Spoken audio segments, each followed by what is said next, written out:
I think I'm getting land sick. I haven't caught a fish in 2 days. It feels like I'm falling apart. Could you please describe what you see in the following images for me? That's a snapper. And this? That's a bass. Looks like a can of ADOS. That's a kawai. That's a Mercury Verado. It looks like a Stabicraft 2400. Okay, Nikki, try this ADOS adhesive. This will help you hold it all together. ADOS, proud sponsors of ADOS Addicted to Fishing. Nikki Sinden is addicted to fishing. Whether it's straylining for big snapper, jigging for kingfish, spearfishing or diving, she loves it all and is on a constant quest to learn more.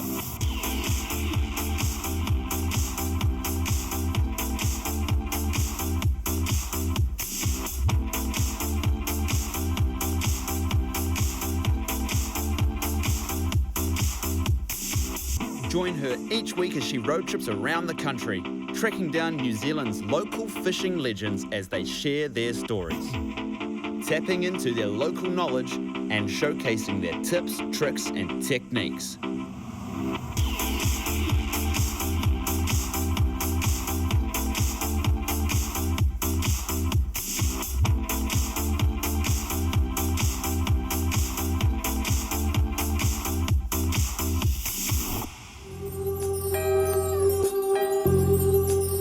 Hi, I'm Nikki from ADOS Addicted to Fishing. It seems that fear has no age when it comes to fishing. I've tracked down a 16-year-old lad from Rangiputa who catches sharks off the beach. Him and I are going to try and come face to face with some of these harbour-dwelling monsters. Rangiputa is one of New Zealand's hidden gems, situated in the far north, at the base of the Kerikeri Peninsula. The beach, with its crystal clear water and beautiful white sands, makes this a popular holiday destination for humans and sharks. I've been fishing ever since I could hold a rod. Started off fishing at Monganui Wharf with my mum and dad, catching sprats and yellowtail and all sorts of little fish like that. And then moved on to the boat when I was able to go out with dad. I spent pretty much every weekend fishing, so yeah, I've just grown up doing it with him. My dad's like my mentor for me, really. He's taught me pretty much everything he knows. So yeah, I've been snapper fishing, trevally fishing just ever since I can remember, really. Just as soon as I could hold the rod, yeah. My favourite type of fishing would have to be stick baiting for kingies and live baiting. I just love seeing like surface strikes and just having a pack of kingies coming up and chasing your livey or stick bait. It's pretty amazing stuff. And also catching bronze whaler sharks off the beach.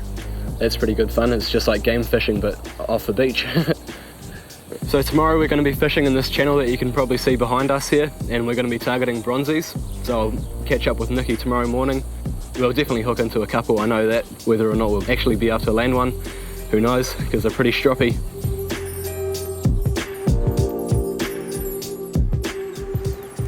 Hey Carl. Hey Nikki. How are you? Good. Nice to meet you. You too. It's looking like a good morning. I reckon. Hopefully the wind drops down a little bit, but it should be good. I can see the drop-off just there. Yeah, so right there you can see a bit of a dark patch just, I don't know, about 15 metres off the shore here. Yep. And yeah, it drops off between 10 to 12 metres. Bronzies cruise up and down the side of the channel just there, so yeah, Great. We don't have to get the baits out too far. Okay. Yeah. Cool. Well, I bought the Shimano setup. Sweet. Stella, Tiagra. We've got lots of skippies for bait. Awesome. It's Perfect. going to be an interesting morning. Sweet. Yeah, it's Awesome. going to be good. Let's get ready. Cool.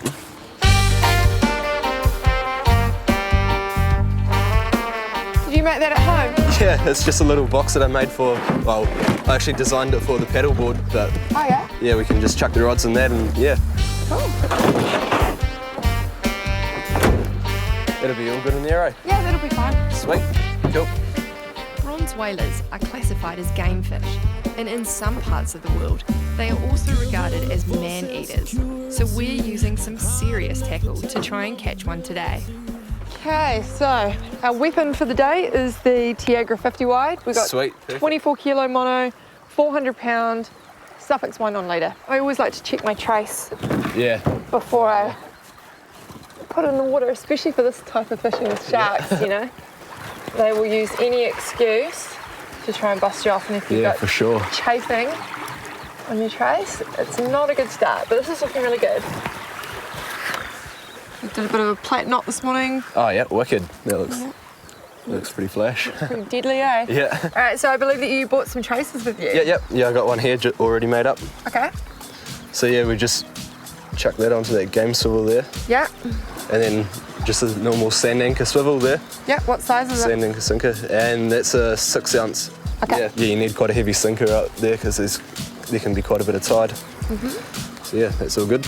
Okay, and so this is 400 pounds? Yeah, 400 pound, and then over here we've got that doubled up Okay. for about 25 centimetres, and yeah, that's just to prevent the shark from biting through the trace, and yeah, bit of flemish eye onto the hook. Yeah.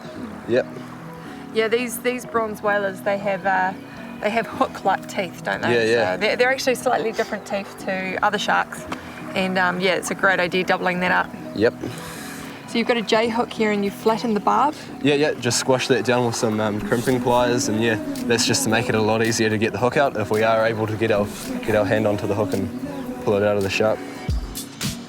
All right, so I reckon it's probably about time that we got some baits in the Yeah, I water. reckon, yeah.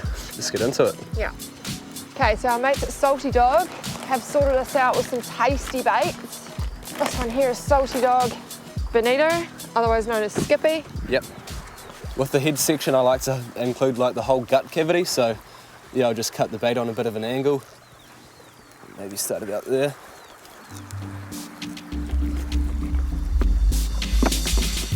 So yeah, we got a load of flesh and guts there exposed, so that should put off plenty of scent.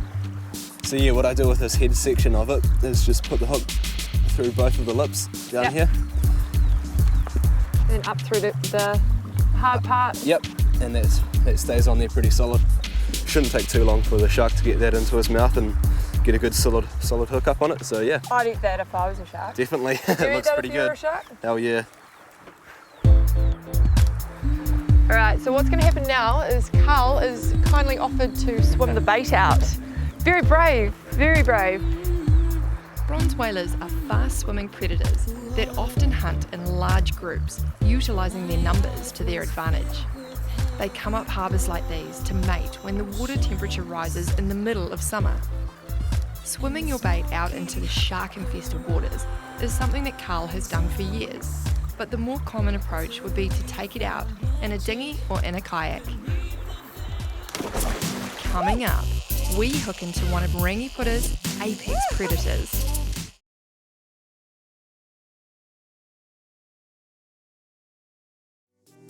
This week, we are in the stunning Rangiputa harbour, fishing land-based for bronze whalers with a 16-year-old local fisherman who likes to get in the water and swim the bait out. Rangiputa is pretty special to me because I've grown up here my whole life. Just in the school holidays and that, I've been setting my net just down behind us there and stick baiting for kingies in the harbour as well, snapper fishing with my dad. My fishing mentor is definitely my dad. He's taught me pretty much everything he knows, and when I was about 8, my dad got a skipper's ticket, so he's had a charter boat ever since then. And yeah, so I spent, well, if I wasn't working in the bait and tackle shop up the road, I would spend my weekends out there fishing with him and all my holiday being a decky, just helping him out.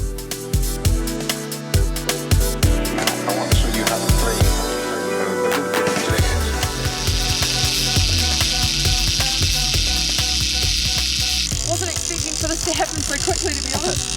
We only just put the bait out about 5 minutes ago. Sweet, hooked up. Yep, we are hooked up.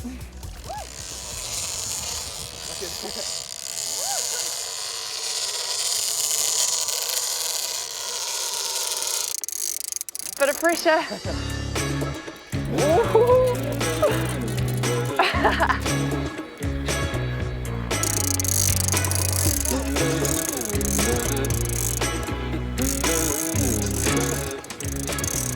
He's definitely cruising up this way, isn't he? He doesn't seem too happy about coming in to meet us. Doesn't he know that we just want to be friends? Come on, mate. We won't bite.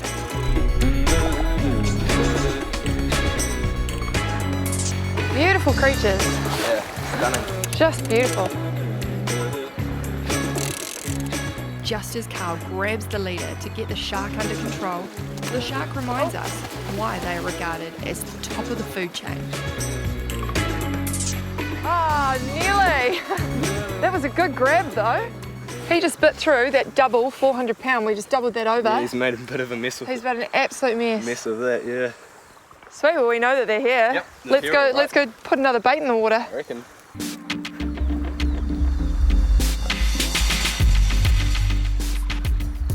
So how often do you come out here fishing for bronzies? Just whenever the tide's right, really, and just during like the summer holiday, usually, yeah. Yeah. There seems to be plenty around, just like over Christmas. They only have babies, or pups as they call them, once every year to year and a half. Yeah, yeah. And this is what they're coming into this harbour for. Yeah. So yeah. Apparently they have between 7 and 24 in a litter. Yeah, yeah. And they bite each other and that's how they mate. It's a pretty aggressive way to mate, if you ask me. Yep. Oh. Yeah, just give them plenty of time. Yeah. Sweet. Yeah. Hooked up. Good. Woo! God, these fish, they're just so strong and powerful. What's the biggest bronzy that you've ever hooked? Yeah, the biggest I've landed is probably about 150 kilo. Isn't really going for many big runs. I was expecting to be half pulled in the water by now. They normally get quite aggressive and agitated in the presence of food, so when we get it closer to us, if it is quite dopey for me to pull it in, then it will probably go a little bit spastic when we get it here. This is thirsty work. Looking forward to having an ice cold wild buck after this. When we get home,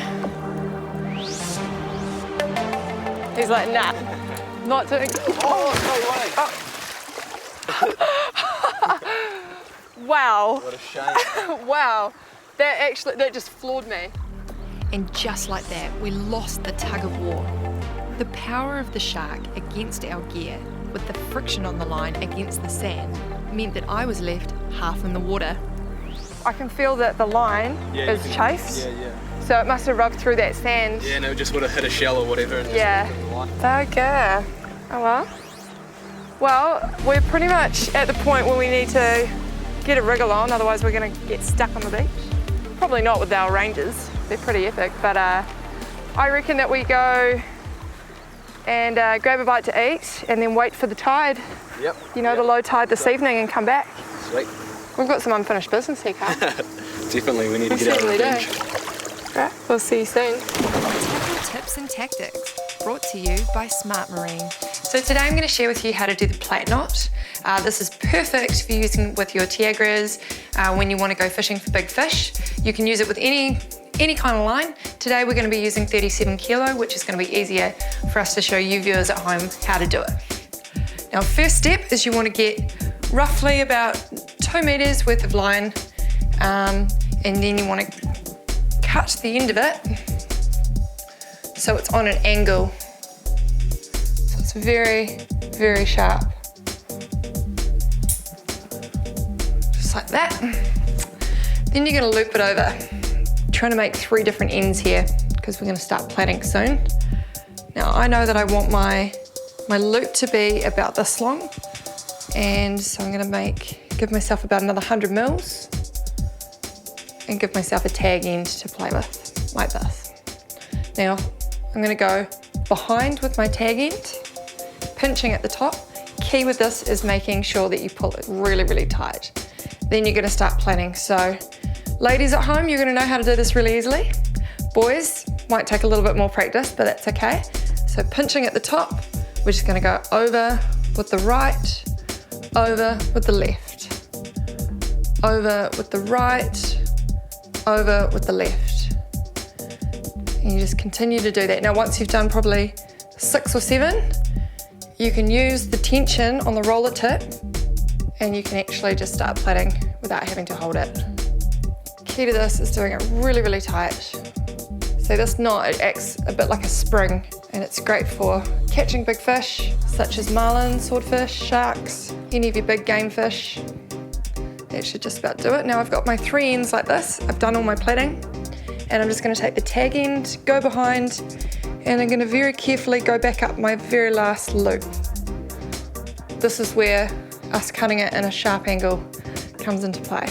And we're going to feed this back up all the loops on the right hand side, through the top and behind.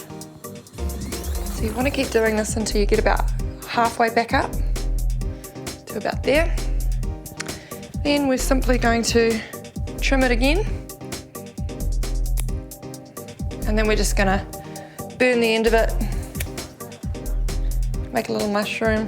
That there is your perfect plate knot, ready for your suffix wind-on leader. Coming up, we come face to face with a harbour-dwelling bronze whaler.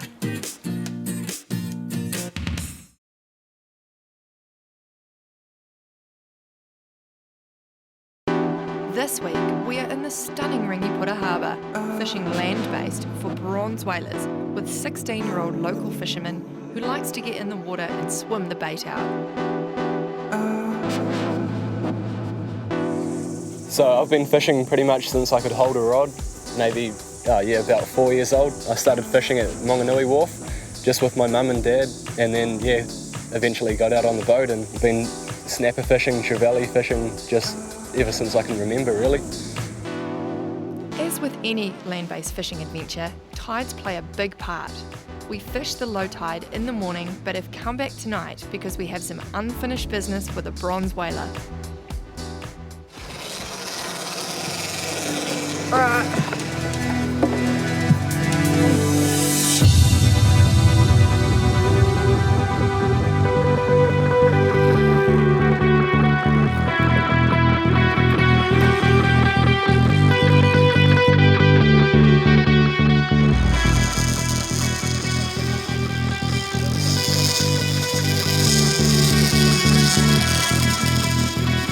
Come on, shark, it's your time to shine. You're going to be a famous shark for about 5 minutes, less than that.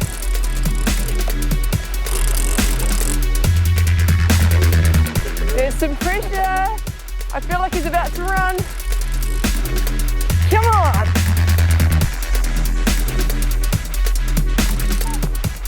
Oh, feel a bit of tension now.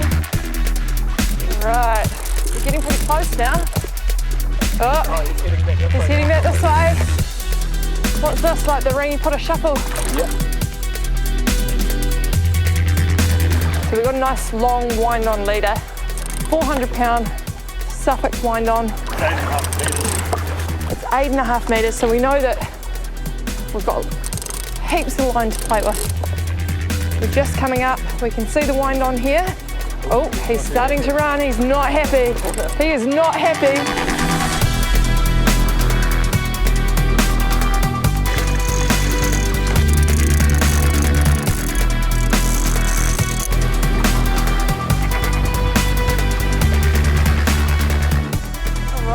Dragging up onto this beach as shallow as we can get them. Okay. Water's still running through his gills and get a few photos. Okay, sounds good. Oh, isn't he beautiful?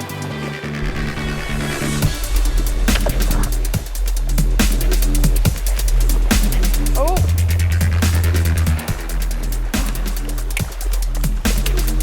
Awesome. Wow, done. Woo!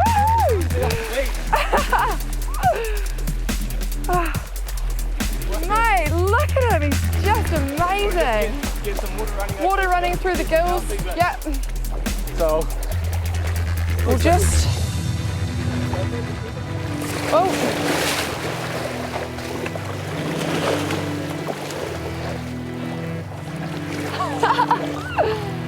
What an awesome shark. thank God. Stoked. Yeah, this is just gorgeous. Look at this big tail. And this is obviously his main source of power to really push him through. And the reason that they are this colour is because they come up places like this, like the harbour, they can blend in, eat the stingrays. What a fun way to fish. But like we sort of said earlier, we don't want to take this one home, we're just going to put him back slowly.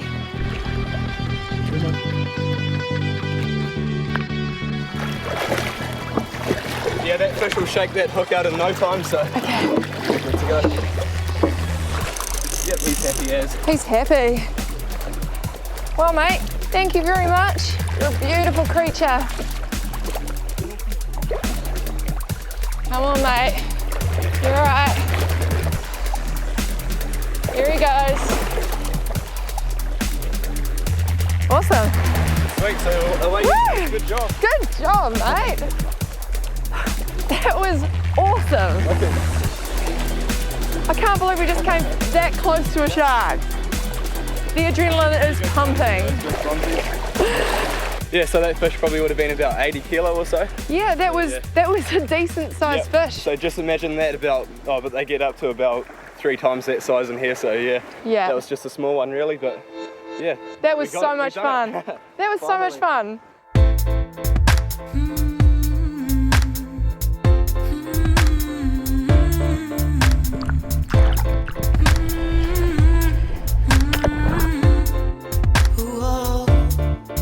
What an epic day it has been on Ringipura Beach. Yep. Thank you so much for No worries. Thank you coming for out with us and taking us out here and Sweet as. sharing your fishing with us. It's been absolutely magical. It's a pretty special place, isn't it? It's really, really special. And we've had all different kinds of weather today. We've had the beautiful clear water, we've had the choppy water. And it's just dropped right off now and it's beautiful. Yeah, absolutely. And I am stoked. What a cool day. Good. Thanks so much, Carl. No worries. Yeah, it was great to Thanks come for out with taking you. me out. Yeah, and we're looking forward to fishing with you again. Definitely. Maybe Yep, even that'd on be the awesome. Stavey. Hey, and thank you so much for tuning in to ADOS Addicted to Fishing. We'll see you next week. Gear, Care and Catch, brought to you by Trade Zone. Today I'm going to share with you how to look after your tackle, in particular your Tiagra. Now, first things first, this is not a car. That means you don't want to grab your hose and completely submerge it. I've seen a lot of people do it. This deserves a bit of tender loving care, and it's actually really simple to look after, and they're built for longevity.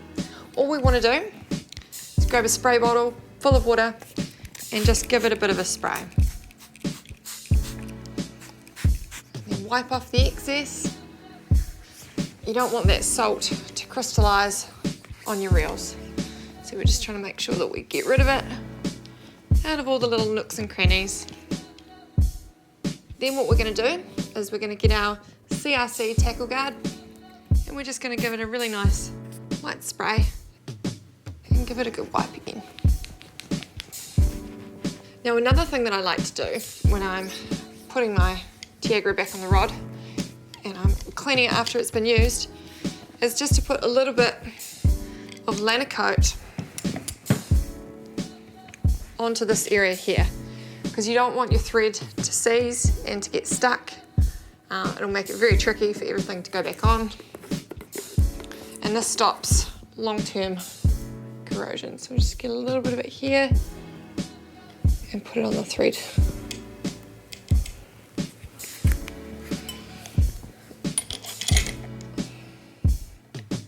And that way we know when we go to take out all the game gear again, things are going to be nice and clean and nothing's going to be corroded. If you'd like to know any more, just refer to your maintenance guide that comes in the box with any of your Shimano tackle. For all your engineering needs, head on down to your local Trade Zone store. ADOS Addicted to Fishing adventures in confidence in our Stabbycraft, which is powered by our Mercury Marine, and we tow it around in our Ford Ranger. Smart Marines supply us with our Shimano tackle. We find the best fishing spots with our Furuno. We celebrate our catch with a wild buck. We keep up to date with Fishing World magazine, and it all sticks together thanks to ADOS.